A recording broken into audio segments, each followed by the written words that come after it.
didn't really know CPR, especially the youths, and if anyone were ever in a situation like I was in, then they would also be unprepared. So I decided it would be really good to educate people about CPR so they wouldn't be helpless like I was. So does anyone here know CPR? Okay, great. That's pretty good. So here are the steps of CPR. As soon as this patient is unconscious or unresponsive, CPR needs to be started. So what's the first step we need to do? We need to check if the situation is safe, if the area around the patient is safe, around the person. Try to wake up someone who appears unconscious if the situation is safe, if there's any electrical wires or anything like that. It's not really safe to touch a person because you yourself would be in a harmful situation then. Try to wake them up. If that doesn't work, see if they're breathing normally, and if the person doesn't have a pulse, their heart might have stopped. So yes, check if they're okay. You should shout, "Are you okay?" Like tap them or kick their feet like a little, like toe tap them, and check if they're responsive. If there's no reply, then you should call the authorities or ask someone around you to call the authorities and begin CPR. So first you should tilt the head back and lift the chin so the airway is open, and feel for breathing for no more than 10 seconds, and you see if it's really essential to start CPR. If they are breathing when you check, then CPR is not needed. So this is a good situation to put the person. This is safe, like the person is completely flat, and you can start by locking your elbows and moving the hands in this position. And to allow, like once you start compressing, we put this here, and this should be around this area. Could I get someone to help me? Anyone who knows CPR?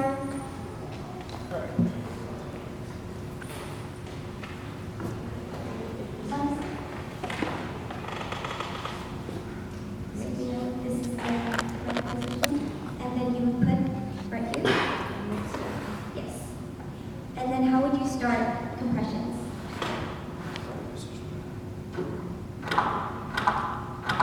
Yeah, that's really good. So what he's doing here is correct, and you can hear the clicking. So for this mannequin, once you hear the clicking, it kind of means like that's how CPR should be doing. And then do you know how many beats per minute we should be going at?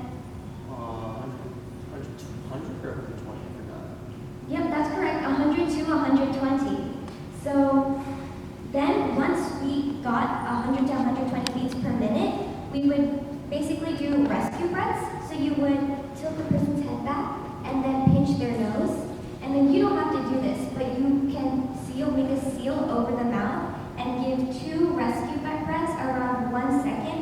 And each time it happens, this part of the chest should be rising, which ensures that air is going into the lungs.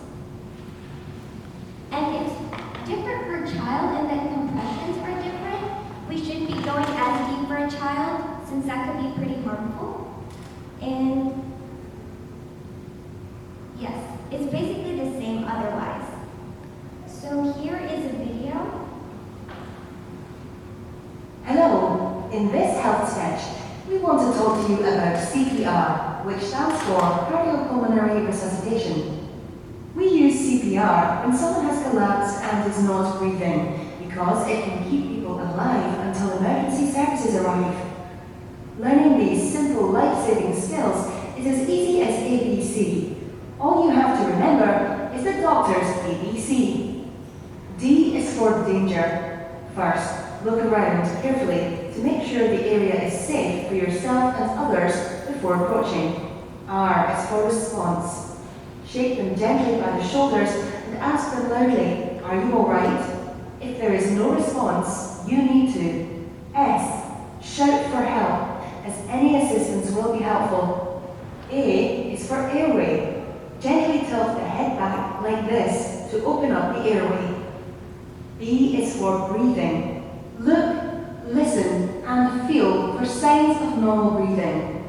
Look for normal chest movements. Listen for normal breathing sounds. And try to feel their breath against your face. Do this for no more than 10 seconds. If there is no sign of breathing, or if they are breathing in an unusual, noisy way, we need to start CPR. First, make sure that an ambulance is on its way. If you have someone with you, ask them to make the call. Putting the phone on speaker mode is useful as the ambulance service can talk you through the steps.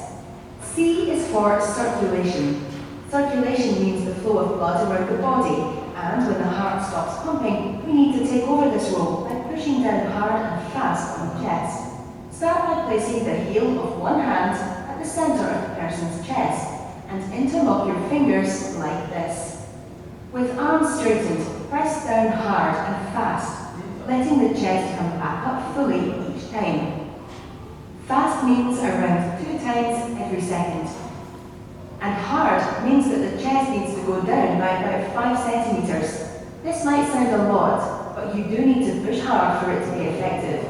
If you have been trained, you can give 2 rescue breaths after every 30 compressions, as this helps provide some oxygen. However, if you have not been trained or are not comfortable, just keep going with hands-only continuous chest compressions. If someone else is with you, swap over if you begin to feel tired, and don't stop until either a health professional takes over or the person is definitely breathing normally. Sometimes we can add another step. D. D is for defibrillation, which is about delivering a shock to restart the heartbeat. Some public areas and workplaces have an easy-to-use defibrillator on site called an automatic external defibrillator, or AED. Automatic means that it is the machine that decides what to do, so you can't go wrong, and it even talks you through the steps. If there is no AED available, keep going with CPR until the ambulance arrives. That's it. So to recap, remember doctor's ABC, and if you have it, D. That's B for danger, R for response, S, shout for help, A for airway, B for breathing, C for circulation, and D for defibrillation.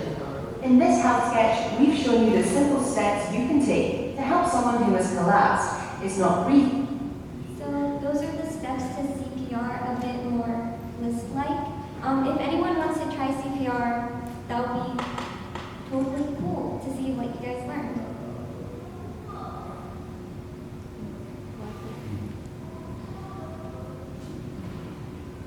It's okay.